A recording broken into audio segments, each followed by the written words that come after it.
Nerd or Not, three guys that disagree on everything. Brought to you by D12 Games.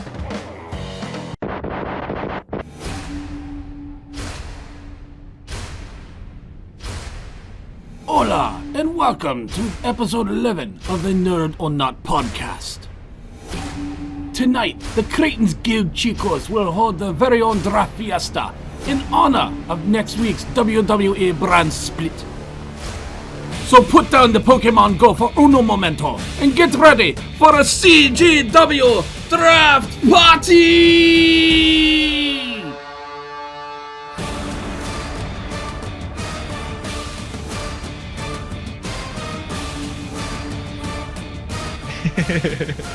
So how's everybody doing? Magnifico! Yeah, Bob. pretty well. Bob, you're not actually Laparca. Ruin this for me. It's all I have. So first thing I want to call out the kick-ass graphic that Bob hand drew in the background over there. What's that? Tonight's event. The Nerd or Not belt that he drew. Mm-hmm. I think that's awesome. Let's see, wait, let me pull you up here. Right there. Oh, hell yeah. That's badass. Thank Well you. met. Many a marker died for that. So I'm gonna flat out say it. For those of you that don't know, we've kind of danced around it almost every episode, but we're all wrestling fans of varying degrees. And I don't know if the masks give it away or not, but this could just be the fact that we like to wear masks. We're all just like gutter budget S&M fanatics, actually. It could be We assumed. go out in public like this whenever we feel like it. Set my mask on fire. No, not the good one. Let me get the cheap one. All right. Yeah. So Bob, how much did it cost to get Halucha to do the intro? Halucha's not cheap. He works for what he calls raspberries. I hope, speaking of Halucha there, I hope everyone is playing Pokemon Go or is at least aware of it. Yeah. Enough to know. Okay. Did you see what I tweeted out earlier? It was I did. You're still you're not done with Black. You haven't opened X. And... I haven't opened X, which was kind of a lie. I needed to embellish it a little bit, but I have opened X. It's just that I've only gotten past the first town, so it might as well be under shrink wrap. That's totally fine. That's understandable. So you don't really need to. I mean, I will say Pokemon Go is not the same level of commitment that the other Pokemon games are. No. Yeah, I do know. I'm perfectly aware of what Go is. At least how it's separate from the main stuff. Mm-hmm. Here's why I haven't touched it. Because I played Ingress. Oh, did you? And I had to kill that after about 3 months. I mean, we think that looking at our phones is frequent enough. Not quite a crippling amount, but yeah, at least a good every 5 minutes, we're reaching for our pockets or something, and then sometimes we catch ourselves why the fuck am I doing this? Uh-huh. I am not tripping that fucking booby trap again. Fair enough. I saw a video earlier today that was taken from over the weekend where these people went out to the Santa Monica Pier, where apparently every other shop on that location is a gym or a stop of some kind. And they had well over 2,000 people on the pier and had to close it down over safety concerns. Oh my god! Oh man, Pokemon's ruin everything. But can you imagine the amount of business those stores took in? Oh, it's if you're not taking advantage of it as a business, you're idiotic. It's just a license to make money right now. Yeah. It's that, and it's also an unprecedented social dynamic that's occurring now. It really is. Because it is happening en masse, and it's not out of any sort of a panic state or a scenario as described in the worst dystopia of our finest science fiction writers or anything. It's all people wanting to get out, but it's happening all at once. Imagine everybody that's not working or at least not supposed to be staying inside working on their lunch break or just in their off hours, fucking going outside, searching for Pokemons all over the fucking place. I haven't even checked the beach since it came out yet. Oh man. Yeah, you'd probably be all over the water Pokemon because they are territorial precise. So if you're close to water, that's where a lot of water ones. But yeah, I caught 2 Squirtles and I felt like I was king of the fucking world. Yeah. Earlier today, I caught a Butterfree, and I was like, this is awesome. I do want to say that, is it a good thing?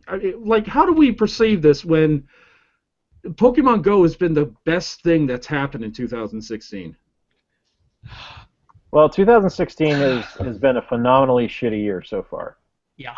For a variety of reasons. But there's been good. Pokemon Go is certainly one of those things. People are using it as a positive, which is nice. I mean, granted, there are people who are immediately shitting all over the people who are using it as a positive, but you know what? They suck and they don't have a soul, so fuck them. I mean, I think it's a remarkable thing that people are actually getting out and using it to socialize and not hide in their phones. Like I saw, I went to the park here a couple mornings ago because there was like fucking 14 Pokestops there, and I needed Pokeballs. Wow. And I walked over to a spot where a geocache was that I wanted to get, and there's 19 people there at 8 o'clock in the morning just shooting the shit about Pokemon, and I was like, wow. Okay, where were you guys when I was 18? This could have been awesome. I wouldn't have felt ostracized for trying to catch imaginary monsters. Yeah. You're showing up to work with your Game Boy Pocket, and you got blue jacked into the back, and people are like, dude, you're 17. You were getting that shit at like 17, 18 years old. Yeah. Well, you'll figure it out someday, God, fortune willing. Yeah, but it was people, all varieties of it. There was people, talking shit to each other about how they were going to beat each other in the gym. There were people helping each other out. There were people that were running down the trail trying to catch a Meowth. It was awesome. It was really cool to see. Yeah. And if people want to shit on that, they can shit on it, but they don't have any happiness in their lives, and they're going to die alone and sad. Weirdly enough, a lot of the more positive posts about Pokemon Go seem to be coming from fucking Twitter. Yeah, Twitter, I don't know. Let it ride. I don't care. Yeah, I mean, I'm happy about it. I don't know what identity crisis Twitter's in right now, but I'll take it. Yeah. Because Twitter was really close to being deleted about a month ago. Mm-hmm. And it's nice. It's a pleasant place right now. So, I mean, aside from military coups and everything else that's going on. When people are using Twitter as a communications tool, as was maybe intended upon its inception, those many suns ago. That's another app that this Pokemon Go has overtaken. I've heard that more people are using Pokemon Go than Twitter and Tinder combined. Wow. What the fuck is Tinder? It's a dating swipe app. Okay. I know that much about it, but why do so many people use it? Because it's a cheap, free dating app. It's a one-night stand hookup app. Yeah, it's an easy way to get laid app. That's what it is. I know, but like by the same token, isn't Craigslist? Yeah, I guess, but you don't have to put any effort into Tinder. It's you take a selfie and you put it up there, and then Craigslist, you got to write something. Oh, I know. Bummer. You got to put all that effort out. Yeah, well. You got to sit down and hammer out basically what amounts to an email to somebody you don't know. So we have to make so many adjustments in one day. We should probably explain why we're wearing these masks. Do we really need an explanation? Let's humor him. Okay. Okay. All right. So as I kind of mentioned, we are wrestling fans, and we wanted to do something where we put a full video of us up, but we wanted to kind of protect our identities a little bit. And since the WWE brand extension draft is coming up, we decided, hey, what better time to do a fantasy draft than when wearing luchador masks on camera for the world to watch. Yeah, so if we were in control of a promotion, we would select these particular guys to run our promotion. Yeah, exactly. Man, wearing a mask with a beard is itchy. Yeah. Isn't it? Yeah. See, you guys have like just... Stop it. Y'all have like well-dressed chin follicles. I only have like, the 2-day-old 5 o'clock shadow, and it's still like, there's boogers that are trying to work their way down here towards the top lip. And I don't want them to get past the goalie so much, but they're threatening the front lines. Well, I'll just say you two are wearing open mouth. I've got to look in a mirror to see what I'm doing here. Wait, can you do me a favor? Like, here, stick your tongue out, just for my own amusement. Oh God! Okay, it's oh God, no! You know what? That tastes really off. Well, yeah, it's dyed. It's dyed and stripped cow flesh that's covering your mouth right now. So that reminded me of that scene from the Goonies where Corey Feldman's sticking his tongue through the painting. Yeah. So who are you guys wearing? Oh. Well, I'm probably the most recognizable of the three of us, I'm going to say, and that's La Parca. You're the chairman. The chairman of the board, yes. Yeah. Well, I've always loved La Parca ever since his WCW days. I loved him when he was part of the LWO. Yeah. And I saw a match of him recently. Of course, don't know if it was really him or some other guy wearing the La Parca mask, but still. Hey, guy in a skeleton outfit. You're okay with me. Guy in a skeleton outfit whose body shape wouldn't really be a whole lot of It doesn't get the point across that the guy actually flies all over the place. It could have been Kevin Owens in the outfit. I don't know. It could have been Kevin Owens. It's like looking at Bam Bam Bigelow pull off that ridiculous cross-body splash that he does as a finisher sometimes. Except La Parca he would just climb up to the third turnbuckle for any reason. It's like seeing a really large dog take off at high speeds. Very surprising.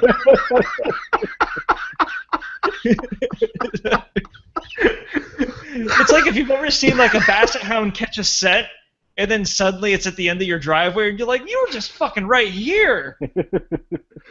Severely overweight Rottweiler just bolting across the yard. Yeah, the chairman. So Corey, you are who? El Generico, legend of the NDC. NDC. Generic luchador. Yes. What's up? The generic luchador. Whose real identity, I believe, has never been revealed to the public at large. No, Generico actually retired and opened an orphanage in Tijuana. Is that right? Yeah, that's what happened. No, that's the kayfabe. Oh, that's the kayfabe El Generico tale? Yeah, he retired and opened a I love it. orphanage. He eventually found the exit. Yep. That's the best gif. Yeah, I don't know, this mask is a classic. I know it was like just designed recently, but this shit right here, yeah, that like makes it. I love it. Way to think about your trademark. Now, Jay, I have no idea who you are. So I am Delirious, who is the head trainer and booker of Ring of Honor. And you guys should be very happy that I am not playing Delirious, as I would be speaking in tongues the entire show. Thank you. This mask is awesome, if you can see the designs over here. Yeah. And I like the two different shaped eye holes. And the tassels on the top are driving me fucking crazy. You'll have like a actually this my over the ear headphones are keeping this thing. There's like a little whatever this is back here. Yeah, the Generico. Yeah. I guess I don't know. It's like a top knot like necktie or something. It's a very strange thing. I don't know what purpose it serves. Real briefly, talk about D12 Games, talk about the store, just give you guys an update of where we're at. In 2 weeks, we will be at Gen Con 2016. And yeah, Corey will be joining me to be working the show.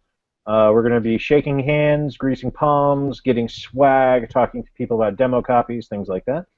And then as soon as we return from Gen Con, the Indiegogo will be going live. So August is going to be a gigantic month for D12. So stay tuned. Things are going very well and are starting to move at a much more breakneck pace, which is very exciting. That's awesome. That's really awesome. Cool. Where is Gen Con again? Gen Con is in Indianapolis.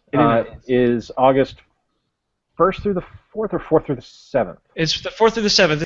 It is going to be a lot of fun. I am excited and nervous just because it's a convention I've never been to. It's something I've never done, and it's kind of a life-changing thing here. This is the first real. Oh shit! Here we go. It's your show. It's your debut, basically. Yeah, exactly. Mm-hmm. So, since we are sticking with the theme, I want to talk about our game of the week. and it is something that all three of us have played, and we have all enjoyed, both at home and at the Cloak and Blaster in beautiful Orlando, Florida. Yeah.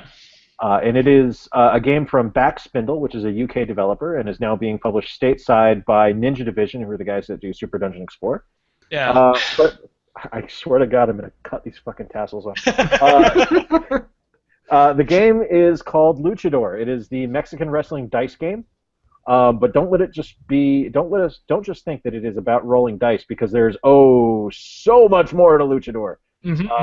First off, there is a ring, and the ring is not just for decoration. The ring plays a part in the game. Where if you roll the dice and your dice go out of the ring, guess what? You're fucked. Those dice are gone for that turn, and you don't get to roll them again. And there are pinning combinations, and there are special moves that do extra damage. I am going to kill these fucking fascists. Do you want to get a paperclip? Do you want to get a paperclip or something? No. This is good for the show. Can your wife come in dressed up as Beefcake and just cut them off? Anyway, so not only are there all these special things, all these different characters and all this different stuff, but each character has different abilities. Each character can do different things. It's gonna be awesome. I'm really. I mean, it is awesome. We've played it. Yeah. It's a ton of fun. It drew a crowd when we were at Cloak and Blast. People kept stopping by, which was awesome. I think even old Blue Pants made a tweet about it a couple of weeks ago. Yes, she did. So it's catching on. Yeah, and I think with one of the things that they had going against them for a while was that they were just a UK developer and that they didn't have a publisher here in the US. Because they're mostly known for Discworld games. Yeah. For them, pretty good ones from what I hear, but still. Yeah. But with them getting signed on with Ninja Division as the publisher, it's just good stuff, and you can buy it now. It is available everywhere, and it's I think it retails for $35, which is a considerable amount cheaper than if you're going to buy it from the UK store, because it's like $35 and then $35 for shipping. So it's worth it. Definitely pick it up. So that's going to take us, guys, to the fantasy draft. And for those of you that don't know, WWE has the brand extension coming up this week, which basically means the entire roster is up for fair games. It used to be one of our favorite things when they did it before, where you would have general managers come out and say, and our number one pick is Triple H. He's going to SmackDown. And he'd spit water on Ric Flair, and everything would laugh, and it'd be great. And since Ric Flair gets sick. We want to have a little bit of fun, we're going to draft our own teams. And we haven't determined who's going to draft first yet, but we are going to do that now by using a dice randomizer. And I'm going to share my screen now. So how this is going to work is it is going to be the highest roll is going to go first, second highest is going to go second, third highest is going to go third, and we're going to do a snake draft. So first we'll pick first in the first round, first we'll pick third in the second round. Just keeps it fair. Second is always going to pick second no matter what. So, first, Corey, your die roll for the D12 is a 6. All right. That's Bob, a respectable number. Very biblical. Your roll is Faustian. a 10. Yeah! Son of a bitch.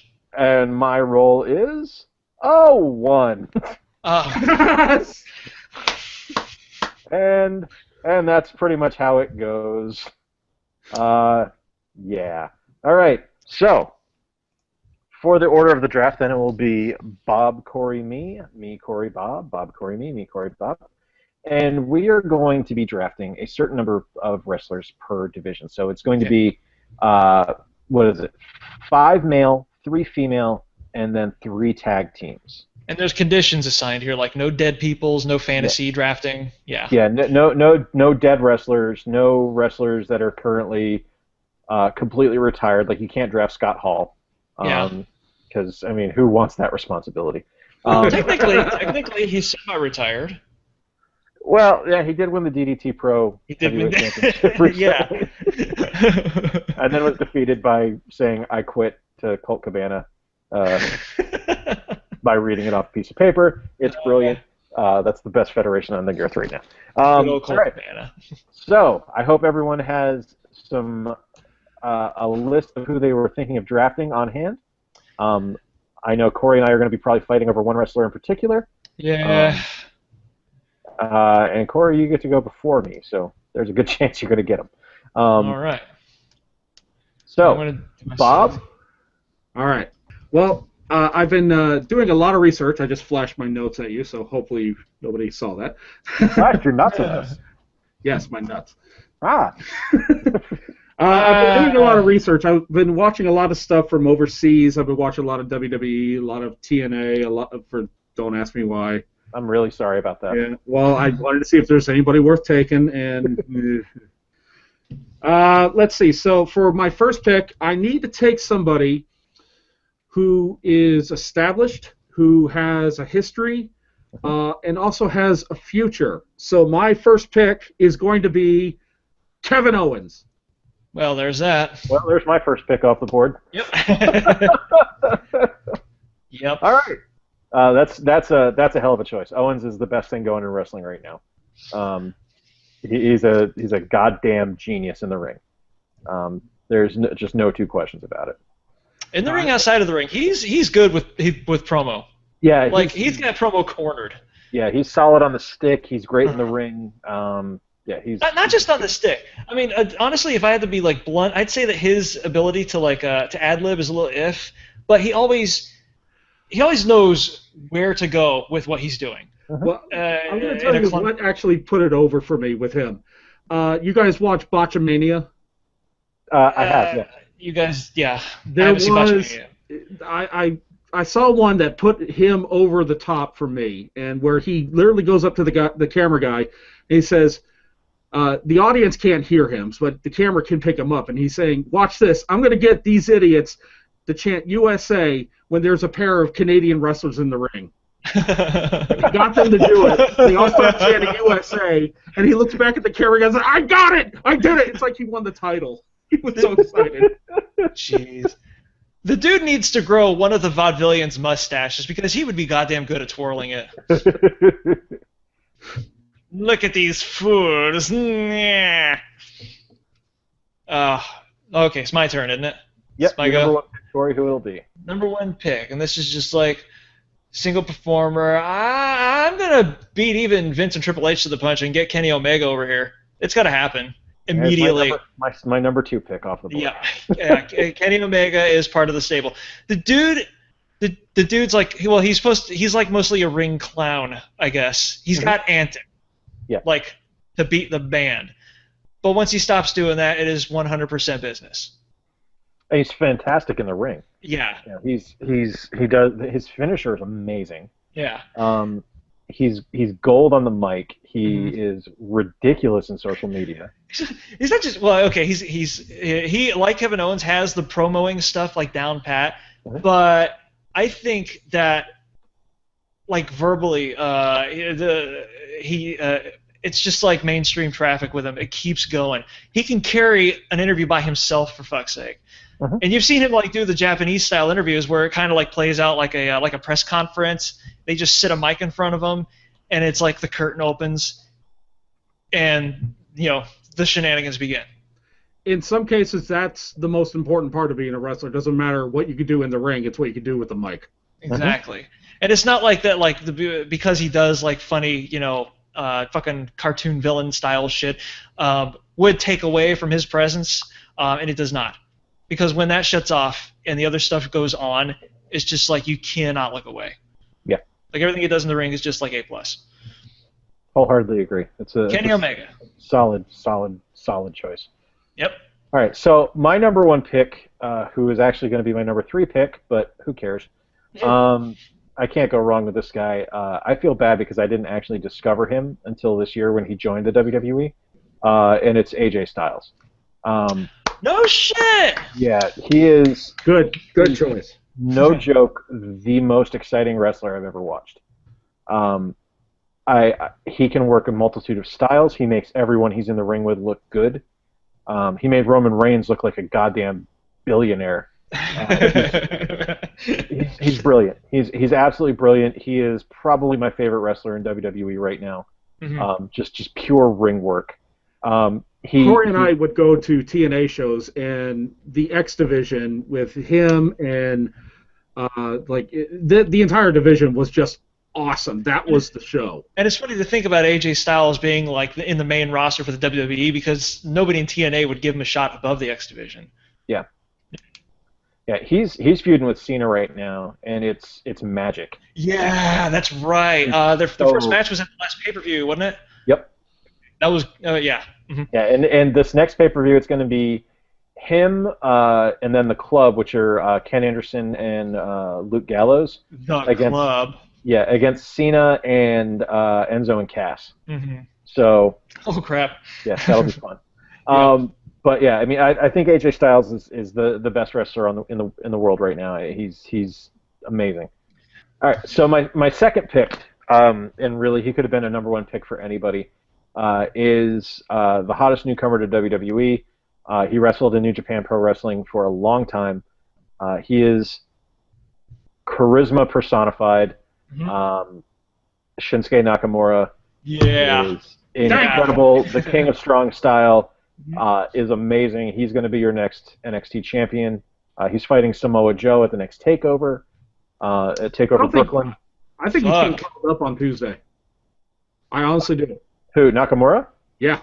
I think Joe gets called up. I think Nakamura stays down there because they've got a show in Tokyo for NXT, and I think they're going to do him, Kota Ibushi, and Hideo Itami as a three-way dance for the title.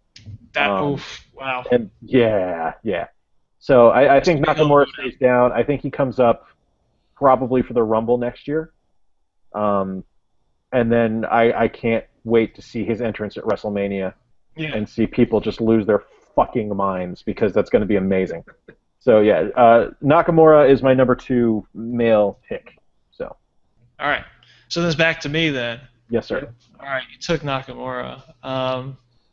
Well, I could be cheap and take a Tommy, which is pretty much what I'm going to do. So I got a Tommy, and I like the way this guy works the ring by pure economy by himself. He doesn't do a whole lot of high flying. I gravitate towards high flyers because I don't know.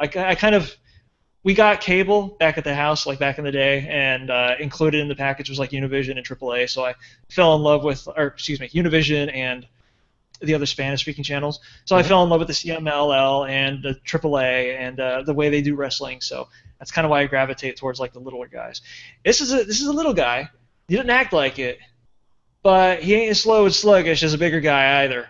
And he's pretty much like, if you had to relegate a style of wrestling to other stage performance, he would be very kabuki. And, you know, that's kind of typifying him because of his origin and such, or his nationality and shit. But it is not. It is very deliberate. It's very theatrical, and he looks like he hits too. He looks like he hits for being a dude the size he is. If you are at all a fan of the work of Daniel Bryan or CM Punk, you owe that to Hideo Itami because they both freely admit that they have stolen 90% of their offense from watching Kenta when he was in Japan. Yeah. And he's amazing. I'm so glad he's finally back from injury. Because the guy is he's electric. And while he can't talk to save his life, right. He doesn't need to because he backs it up with kicks that look like they could crack concrete. Yeah. His product is all ring based. Yeah. It's damn good shit. So, Hideo Itami. Cool. Let's see. Well, looking at the big board, the 5 names, 3 of them I had on my list. So you got a big board? Yeah, I got a big board. I'm jealous. Yeah. Well. I have a notepad. The budget for the show can only be stretched so far, people. I've got Post-its. Just like the Game Boy of bulletin boards. Let's see, my pick, again, I'm going to go with someone who could carry the company for a while, and I'm going to go with Sami Zayn. That is... Well, hearty fuck you to you, Bob. Yeah, I was going to get to him, but... right, anyway. Yeah. People are like, why did he react like that? I don't know. So why Sami Zayn, Bob? I really like his style. I like his energy. And because I also have Kevin Owens, I can extend that those two have been beating each other up forever now, and they can keep doing it for ever, and everybody would watch my promotion over your lousy promotion. Honestly, you'd want to watch that, wouldn't you? Kevin Owens versus Sami Zayn 100 times.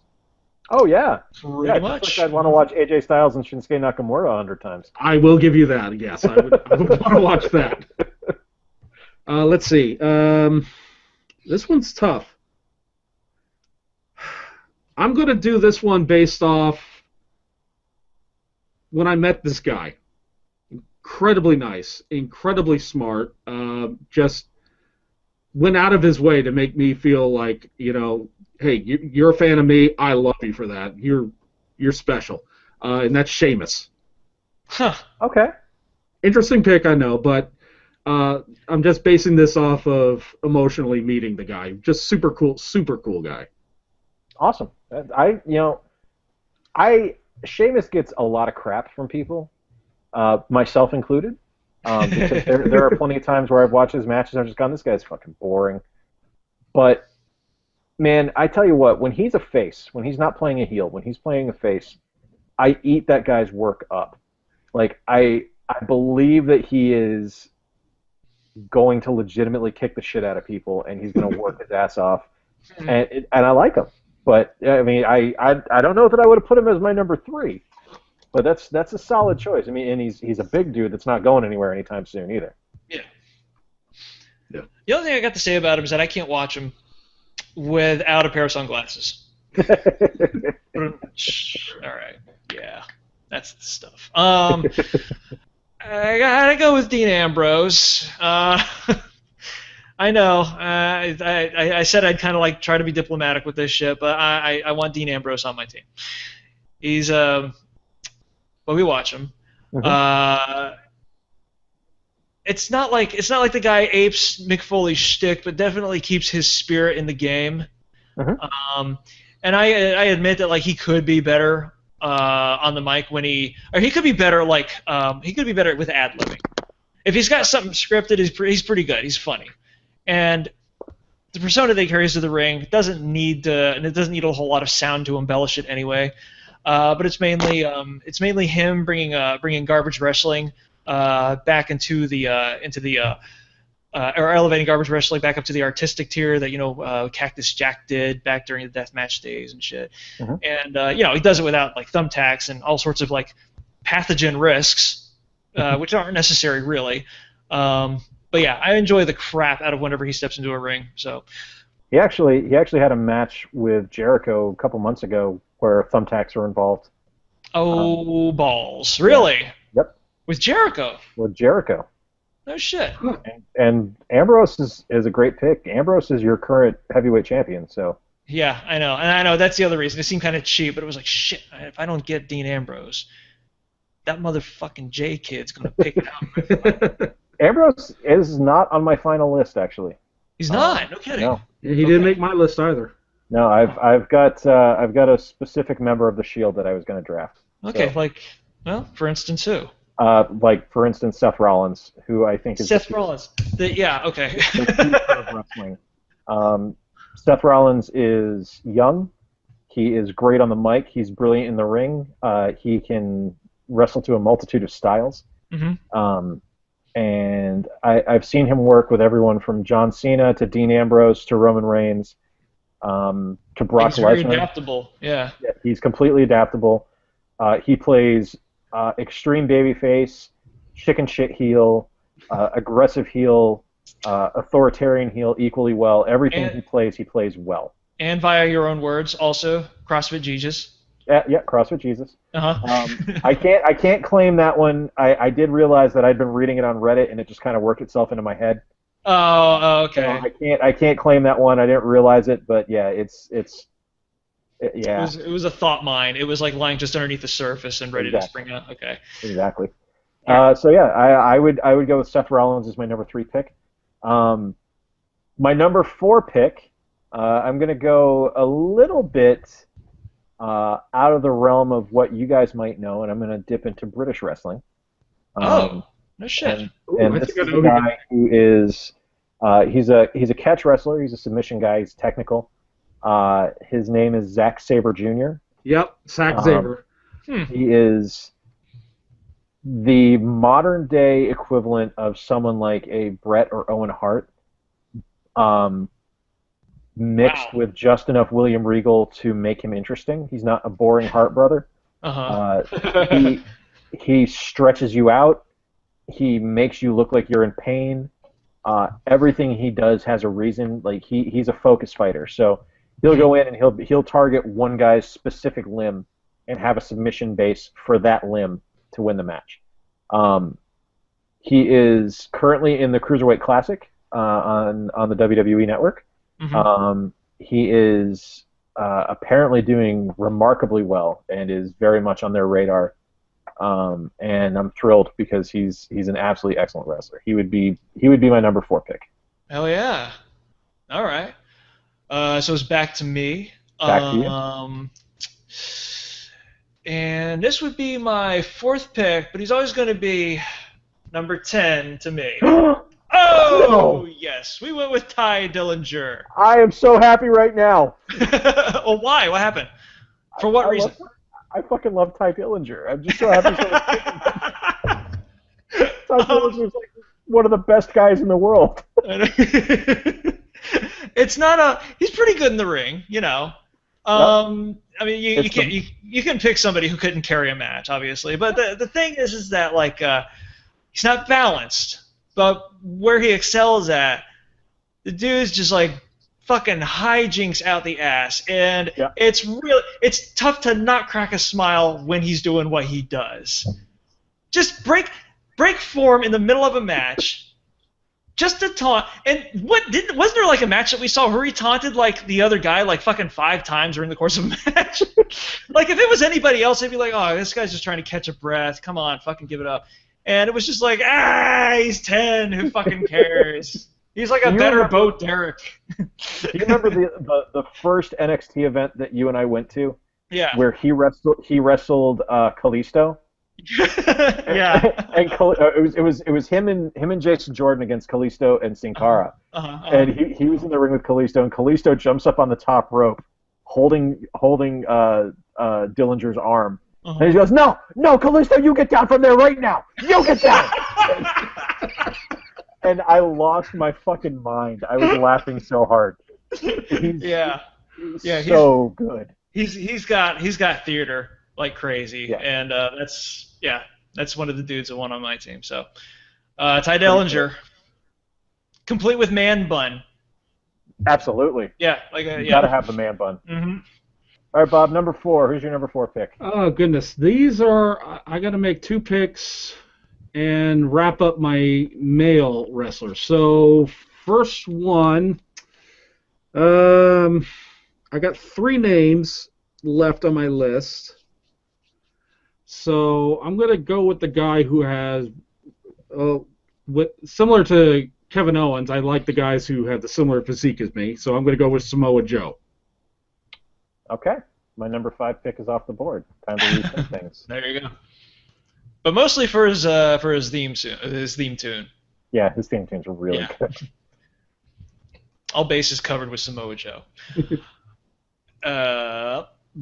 Excuse me. Let's see now. I got one more guy. Let's see. Trying to beat its way out. Yeah. Ah, goodness. I'm going to go with someone who I just saw him have a match, and I thought his career was basically done, but it is definitely not.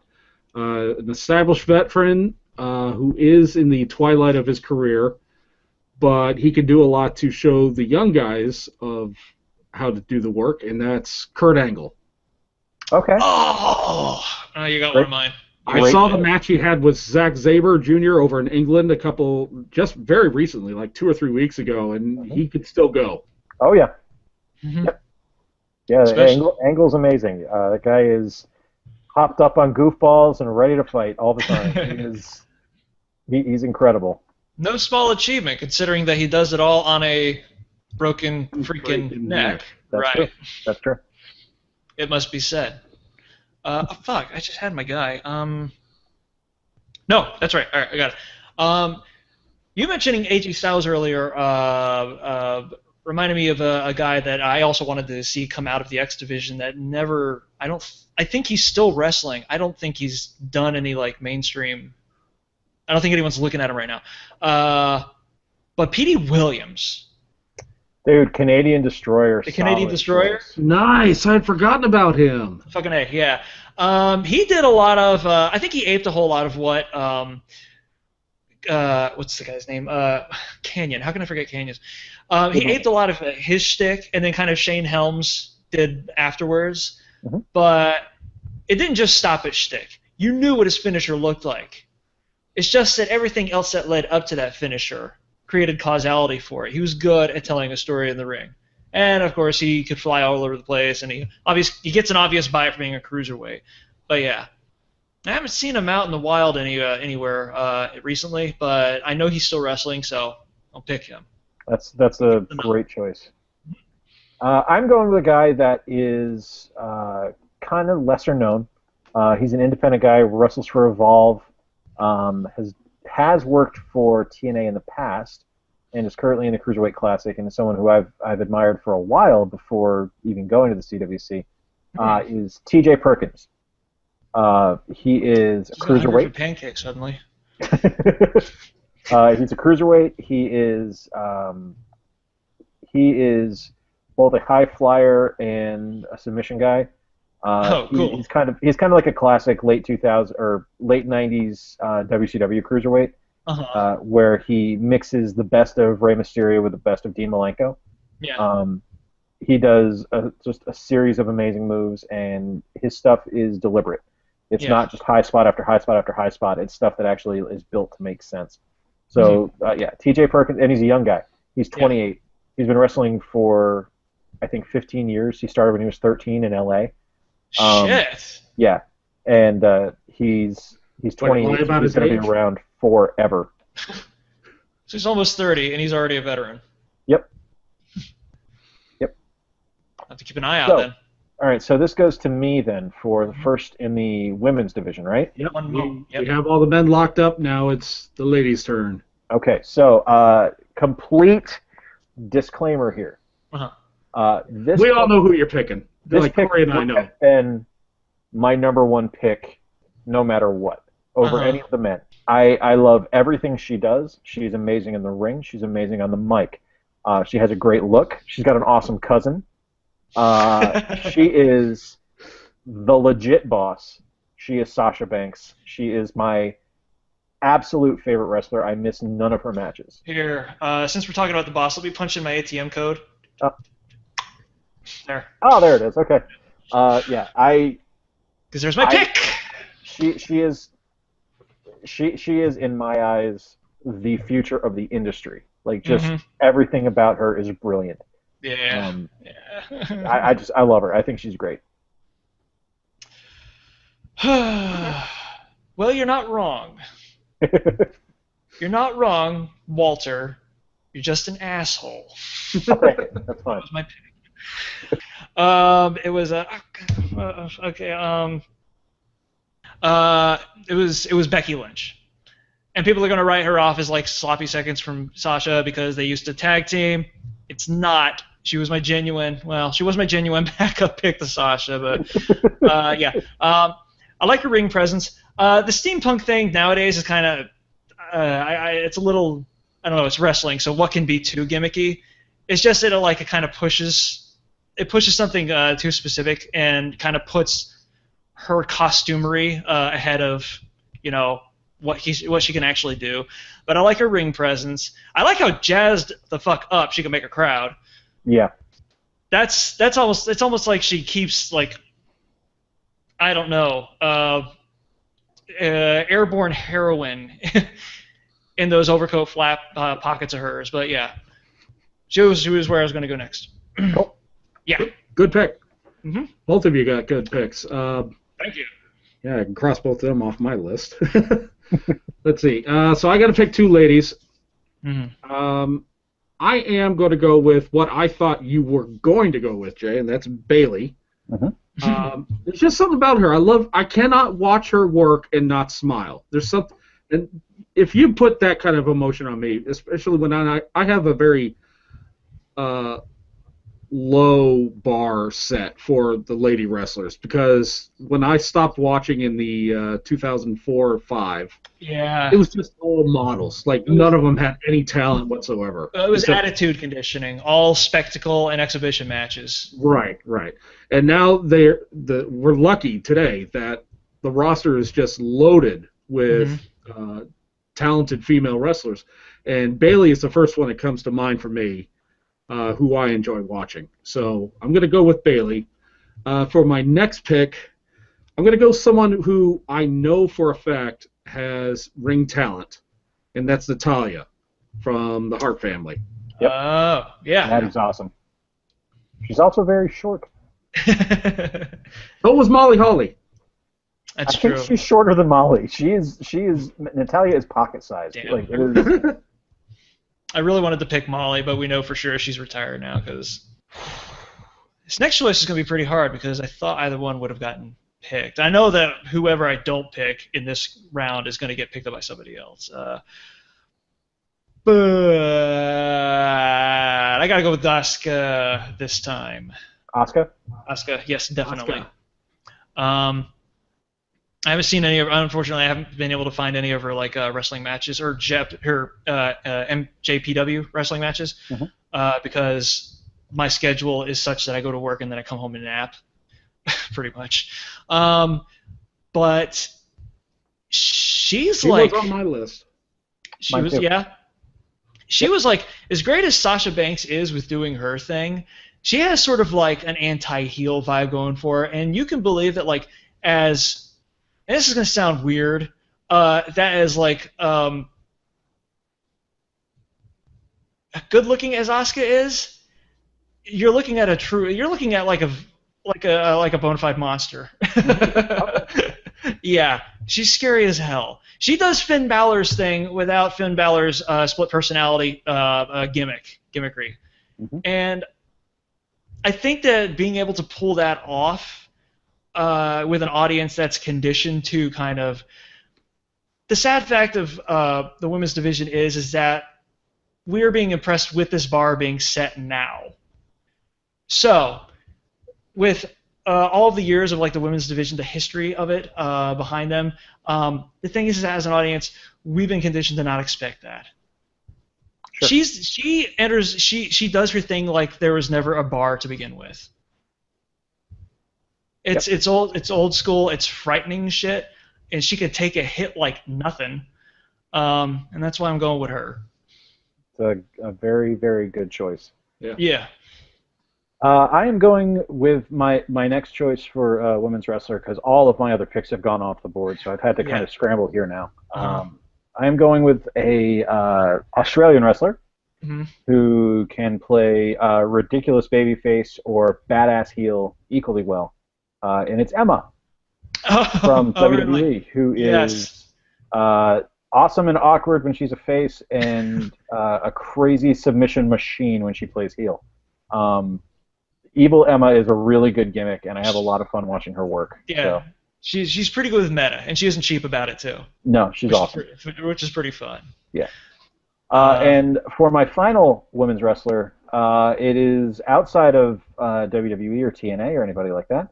It is independent wrestler Candice LeRae, who is famous for teaming up with Joey Ryan and wrestling together there. They are the world's cutest tag team. She is also famous for doing intergender matches with Johnny Gargano. She's just great. The girl can take a hit. Kind of like what you're saying about Asuka. She wrestles like there was never a bar before. She just wrestles because she likes to wrestle. And she wrestles like a guy. She doesn't wrestle like a woman. Well, okay, that's yeah. God, sorry. She is from top to bottom 100% wrestler, and she's a blast to watch in the ring. And the girl can take a beating. I've seen her come out of matches bloodied and go and sign autographs and not miss a beat. So yeah, she's awesome. Okay. Well, you're leaving this wide open for me. It's got to be Blue Pants. Could be anybody else with blue pants. Just blue pants, blue pants, blue completely pants. forgot about blue pants. And I even mentioned her. I mentioned her like at the beginning of the draft. Damn. Good job. Well done. You even told us you were going to take her earlier in the week. Huh? You told us you were going to take her earlier in the week. Yeah, that's right. Oh well. And I got blue pants. What reason? She's blue pants. Who the fuck? Yeah. What other reason do you need? All the names on my list are gone. So, You don't have to think about this too hard. There was one more that I was going to pick. The funny thing is that about this draft, I concentrated more on like the female wrestlers because I was like, the old stuff was trashy, but it wasn't wall-to-wall trash. Mm-hmm. There's a lot of good ones to pick from too. But the pool now is like, it's not just vast within the WWE, it's vast everywhere. yeah. Yeah, so I left a whole lot of them in the WWE for to be picked from. It's just that had that blue pants.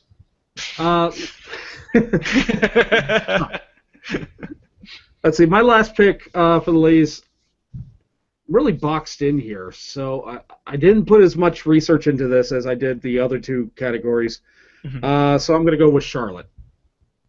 That's a good one to pick. Charlotte's a really good choice. That's one I would have gone with, despite the shit that like we give her sometimes. Mm-hmm.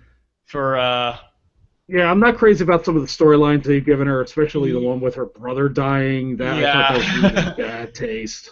It's when you leave that. Those foibles behind, and you just concentrate on the in-ring shit. It's just like, you know what you're looking at here? You're looking at fucking NWA. Because that's exactly where she came from. And you're looking at prestige, And it's remarkable she's as good as she is because she's only been wrestling for like 2 years. Mm-hmm. So she's probably 3 years now at this point. But she's scary talented. Like it's there is a lot of potential with her. She still needs some more mic work. Yeah. She's decent in the ring. Yeah, no, she's good. Charlotte's good. About another of that, and you're going to be living the gimmick. Speaking in tongues. All right, so that takes us into tag teams now. Mm-hmm. Mm-hmm. All right.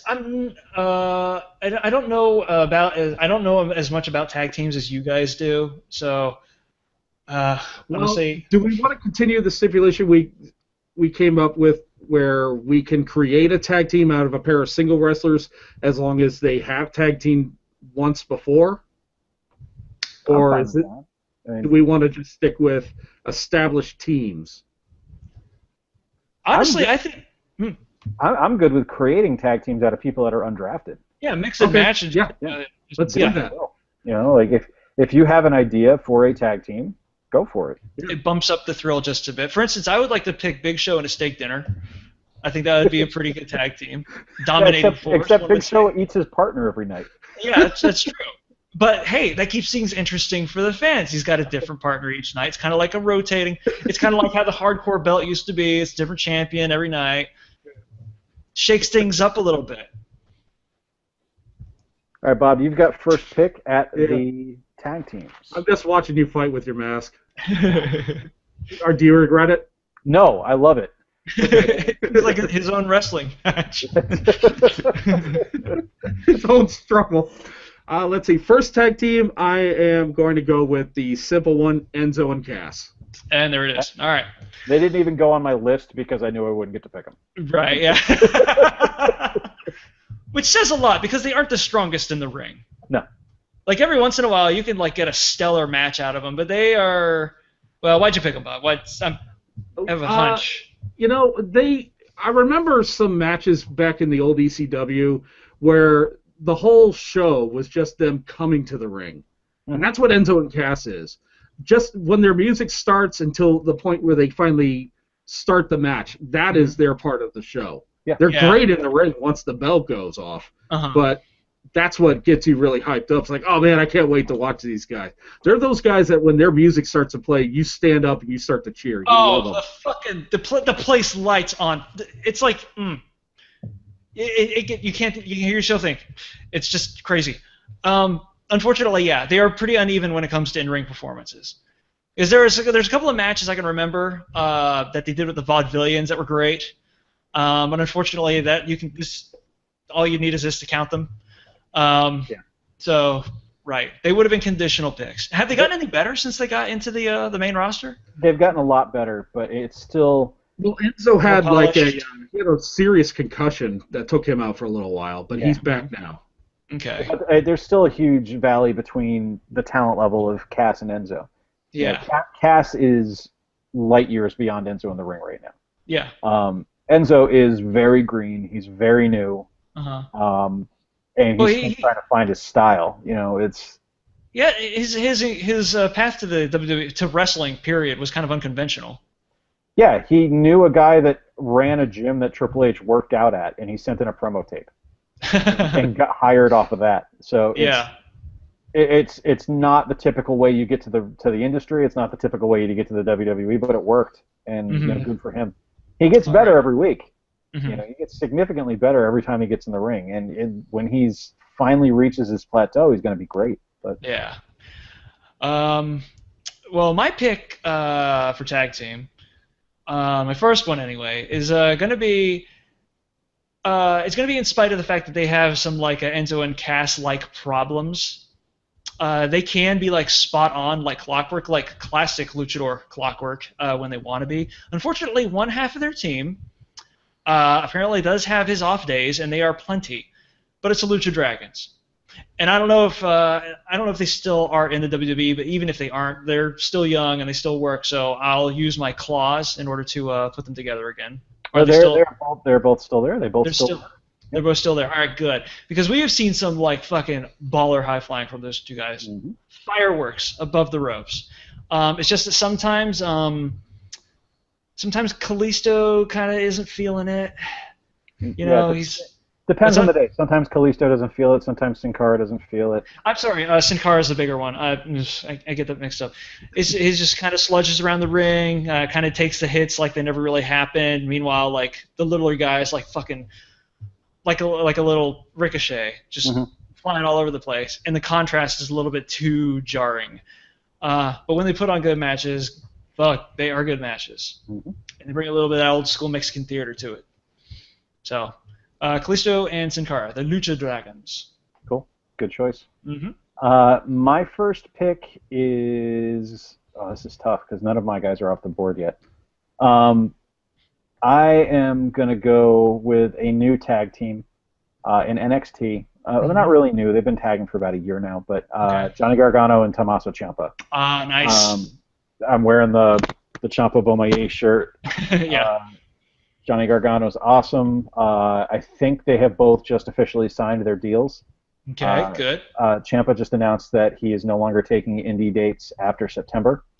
So that means he's full-fledged. Delivered. Full-on professional. And I like the idea that the Sicilian Psychopath and Johnny Wrestling, in the future, if it doesn't work out for my federation, I can split them off and have two more single men wrestlers. Yeah. So it works out there. Uh-huh. My next pick, and this is where it gets really hard because I've got 5 more tag teams on my list that I really like. I left them purposely open for you.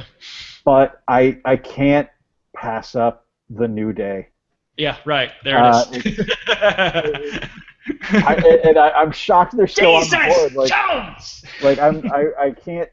I'm surprised they didn't take them in the first round, but it's the New Day. They're the power of positivity, man. They're the best thing in the world. I don't even need to justify it. They're the fucking New Day. For one thing, they could light they're the other end of lighting the place up. They can match Enzo and Cass foul for foul. Yes. And there's 3 of them. Yep. Not just 2. Yep. That helps. All right. So on to you, Corey. Vaudevillians, since you got the New Day. Okay. Those are the Vaudevillians. I noticed that since they moved to the WWE, they kind of they shifted them back into the heel role, which is something I never really. What's up? Yeah, they are. They're heels. They are. It's something I never really thought that they could do effectively because they come out and you're already familiar with their shtick. They don't have to explain it, and you kind of want to root for them, but you can't. So they have to cheese it up a little. Mm-hmm. But when they're in the face roll, it's fucking. It's just like you're in the wrestling candy store, and you're not expecting like I don't know, like fucking Ricky the Dragon versus Ric Flair, classic shit like that. Sure. But you enjoy the shit out of them for totally different reasons, and it's not like they suck either. They don't. They don't get by on just a cute gimmick alone. Yeah. But our last, or at least the last NXT show I went to, the Vaudevillians and Enzo and Cass were headlining the show itself, and they took the house down. It was awesome. Yeah, great show. Like I said, that was one of the tag teams to get like an actual good in-ring performance out of Enzo and Cass. But it's like, and this is going to be business speak. I don't know if only Bob's going to be able to understand this, but I'll try to be as concise as possible. The Vaudevillians are like the kicker story for a newscast. They're the thing you look forward to. They're the thing you look forward to, and the stuff that comes before them is like a lot meatier, but you enjoy the living shit out of them while it's on, and you're still laughing and enjoying their shit at least a good 5 minutes after they've left the ring. Mm-hmm. Yeah, that's why I like them. Cool. Mm-hmm. Yeah, they were on my list, so I gotta make 2 tag teams here. I'm gonna go with the guys I've been watching them. God, I can't remember how long I've been watching them. It's got to be the Dudley Boys. And they're still active. You got lucky there. They're still active, yeah. It's just realize, Buster, that you were handed that one. Yeah. For my last tag team and my last pick, what I'm going to do here is I'm going to assemble a tag team that has formed in the past, and they are current, but they're not. I don't think they tag teamed in a while, but I'm going to go with the Brothers of Destruction, Kane and Undertaker. Okay. All right. And I can always break them off, and they can be individuals. That works. That's a good one. I was going to go with Tommy Dreamer because he does the kendo shtick bit. Here's the thing. Guy's got a bit of range. Mm-hmm. And in this pairing, you can have Shane McMahon be the business dude, and Tommy Dreamer kind of defaults to his gross out Tommy Dreamer. And I kind of thought that would be really funny to watch. It was another one of those cases of like Vince putting the gimmick over the wrestler because he had that bit when he was in the WWE before, and they didn't know what to do with him because they weren't letting him do his thing, which was frustrating. But what are you gonna do? And I thought that would be a pretty good tag team to go ahead and try to mint to sell. Sure. Use the wrestling parlance. Yeah, the neat thing about that is Tommy was one of the guys that trained Shane, and he came back to wrestle the Undertaker. That's right, yeah. And they're both stunt beasts too. Yeah. Yes. Like they'll go like spot crazy, admittedly, but it's always going to be worth seeing. Anyway, there you go. Dreamer and McMahon. So, all right. So, what would the team name be? That's good. That's good. Hold on a second. Money Dreams. The Dream Street Posse. See, I almost went with the Mean Street Posse too, but I know they're retired and they don't technically count. Damn. Oh no. Here it is. Old Money. Oh, that's good. That's really good. That's really good. And yeah, y'all can have that. WWE. Cheers for the taking. All right. All right. So my final pick and the final pick in the draft is one of the more exciting and dynamic tag teams in NXT right now, and they are very much set to make their main roster debut, and that is Chad Gable and Jason Jordan, American Alpha, who are so much fun and are basically both of them Kurt Angle 2.0. And will be wrestling together for a very, very, very long time. Okay. And they're just amazing to watch in the ring.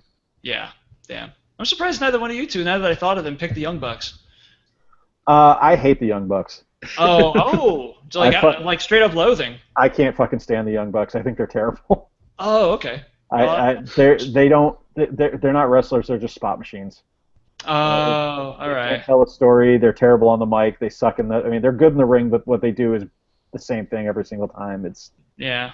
All right, so that's gonna do do the draft for us, and let's hop into what you're doing, Bob. Let's see. I just recently, in less than 3 hours, knocked out the entire season of the new Voltron series, which I grew up watching the Go Lions. So this new one is very, very similar. It's kept most of the same characters. It's introduced a couple of new ones. They change it around a little bit, but it's still interesting. Similar to Voltron or similar to Go Lion? Which is like Hunter S. Thompson's version of Voltron. Okay. There will be nothing similar to Go Lion ever again. Yeah. That will ruin you. Yeah. That's like, that's from what I've heard. I've never seen the original Go Lion, but people describe it as if it's like Lord Byron does Mecha.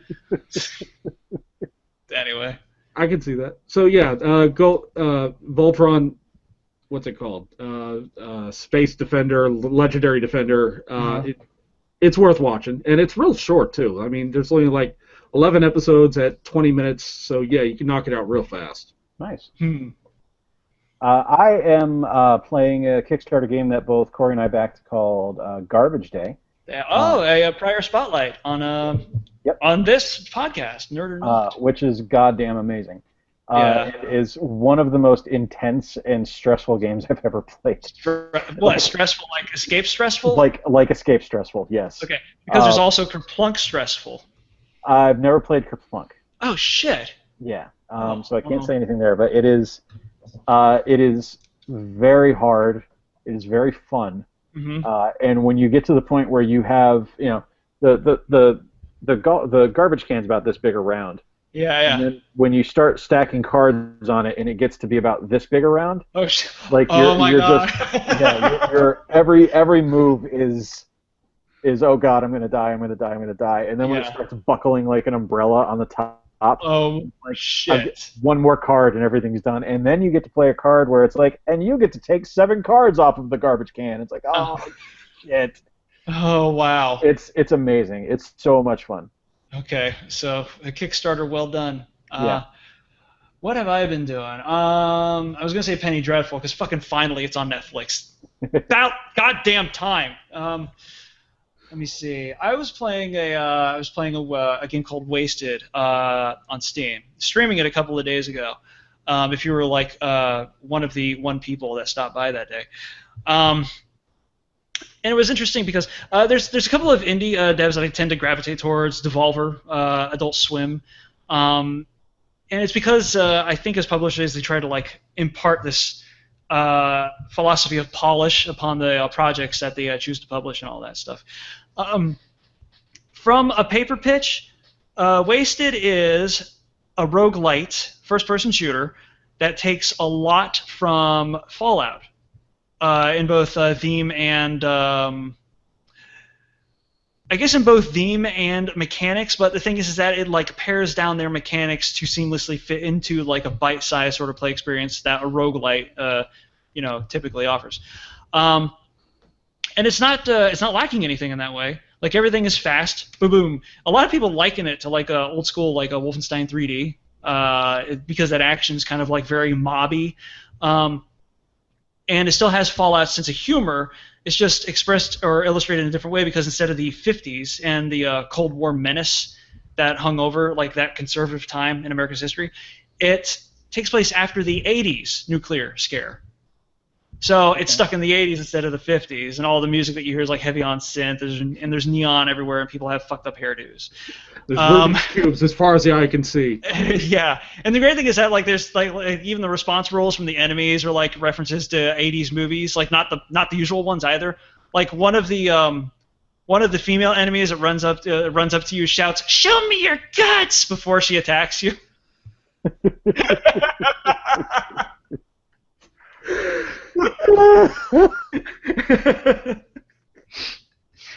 And as two owners of the Kentucky Fried Movie, we can certainly appreciate that. But the other thing is that it's like, and this is gonna make you sound weak if this is like something that you appreciate about the game. It's not like fucking ball busting hard, because a lot of roguelites are, And that's kind of what keeps us coming back to them. But some days you're like on your 5th run through a Spelunky in under 30 minutes, and you're like, fuck, just let me see the 3rd stage, for God's sakes. And you kind of like don't touch it for a month after that. It does allow a gradual progression. It's not insane hard, just hard enough. And it's a pretty concise level of challenge that I think a lot of games don't manage to achieve all that often. So it's been pretty fun. It's been pretty. It's worth coming back to, repeatedly over and over again. It's a great lunchtime game, and it's a barrel of laughs at the same time. So, Wasted is what I'm doing. All right, guys, that is going to do it. We will see you in a couple of weeks. Maybe we'll do something from Gen Con when we're up there. Fucking A, we're doing something from Gen Con. We'll do an episode one night. We'll catch up with Bob and we'll do a live report, live-ish report from Gen Con. Live to tape. Live from the front lines. Until next time, guys. Thanks for watching. I'm Jay. I'm Bob. I'm itchy underneath this mask, so very itchy and uncomfortable. Yeah. and we will see you next time. Uh-huh.